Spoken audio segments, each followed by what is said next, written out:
BNP chairperson ও সাবেক প্রধানমন্ত্রী খালেদা জিয়ার শারীরিক অবস্থার ধারাবাহিক উন্নতি চিকিৎসক ও পরিবারের মধ্যে স্বস্তি ফিরিয়েছে। প্রায় 2 সপ্তাহ ধরে ঢাকার এভারকেয়ার হাসপাতালে চিকিৎসাধীন থাকা খালেদা জিয়ার রোববার সিটি স্ক্যান, ইসিজি সহ বিভিন্ন পরীক্ষার রিপোর্ট সন্তোষজনক এসেছে বলে জানিয়েছে মেডিকেল বোর্ডের একজন চিকিৎসক। তার মতে, আগের তুলনায় স্বাস্থ্যের নানা প্যারামিটার স্থিতিশীল এবং উন্নতির ধারায় রয়েছে।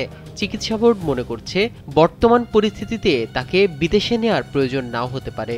খালেদা জিয়াকে আর কতদিন সিসিইউতে থাকতে হবে জানতে চাইলে মেডিকেল বোর্ডের একজন চিকিৎসক কাল বেলাকে জানান, এটি নির্ভর করছে ম্যাডামের শারীরিক উন্নতির উপর।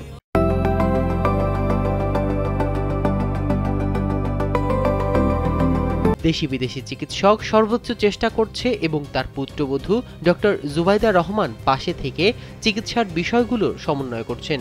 তবে লন্ডনে নেয়ার প্রস্তুতিও পুরোপুরি থেমে নেই। কাতার আমিরের সৌজন্যে বিশেষ এয়ার অ্যাম্বুলেন্স প্রস্তুত রাখা হয়েছে। ইতোমধ্যেই সিভিল এভিয়েশন জানায়, মঙ্গলবার সকাল 8টায় এয়ার অ্যাম্বুলেন্সটি অবতরণ এবং রাত 9টায় উড্ডয়নের অনুমতি দেওয়া হয়েছে।